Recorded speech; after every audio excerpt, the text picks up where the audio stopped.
السلام عليكم، اهلا بالجميع. نتمنى ان شاء الله يلقاكم هذا الفيديو في احسن الاحوال. مرحبا بكم في قناتي وقناتكم قناه لاله فاطمه.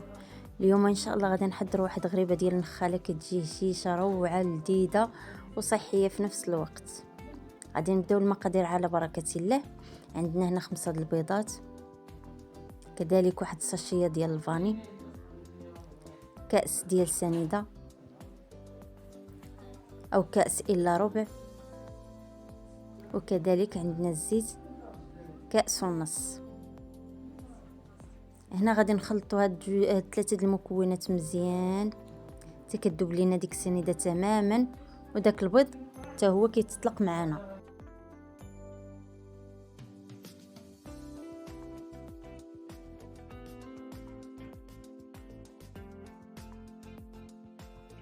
غادي نضيف الزيت كذلك بالتدريج، وغادي نحاول نخلط المكونات مزيان. المهم حتى كيجيو المكونات على هذا الشكل.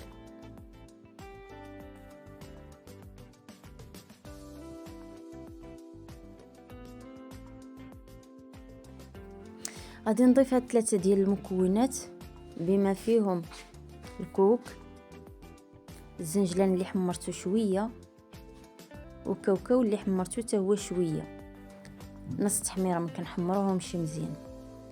المقادير ديالهم عندنا كأس ونص ديال الزنجلان، وكأس ونص ديال الكاوكاو، وكأس ونص ديال الكوك، او لا كأس من الحاجه ما عندناش مشكل.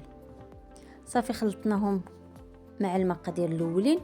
عندنا هنا كذلك النخاله اللي حمرتها من قبل شويه، تقريبا 2 زليف كبار وشويه ديال النخاله. غادي نضيف عليهم 2 خمارات حمر، وغادي نخلط المقادير ديالي كاملين باضافه تدريجيا النخاله. المهم نتوما كتضيفوا نتوما كتجمعوا العجينه حتى كتحصلوا على واحد العجينه طريه كما غتشوفوا في الفيديو. الا كثرنا من النخاله غادي تجي يابسه وما غتجيش زوينه. السر ديال هاد الغريبه د النخاله انها تكون هشيشه ورطبه. المهم ما تكثروش النخاله، ديروا هاد المقادير مضبوطين اللي حطيت وغادي تجيكم زوينه. انا كما كتشوفوا جمعت العجينه ديالي وغادي نحاول نشكلها.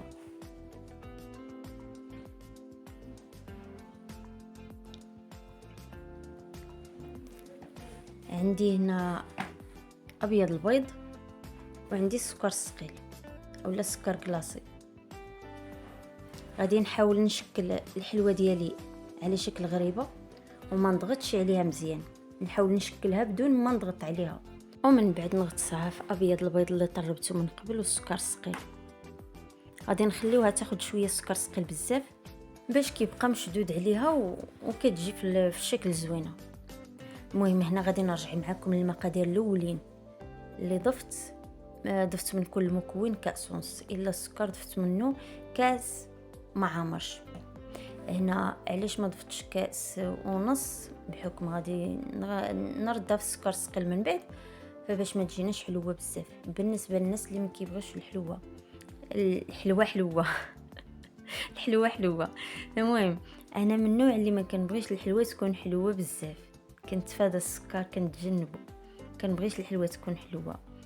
المهم هنا كما كتشوفوا كنحاول نفندها في داك السكر ونحطها في الطاوه. غادي نحطها في الفران، غادي نحطها الفوق حتى كتطلق، نحس بها صافي شدت راسها. من بعد غادي نردها لتحت تحمر شويه، ما غتحمرش كليا، غتاخذ غير شويه الحراره من الفوق وغادي نحيدوها.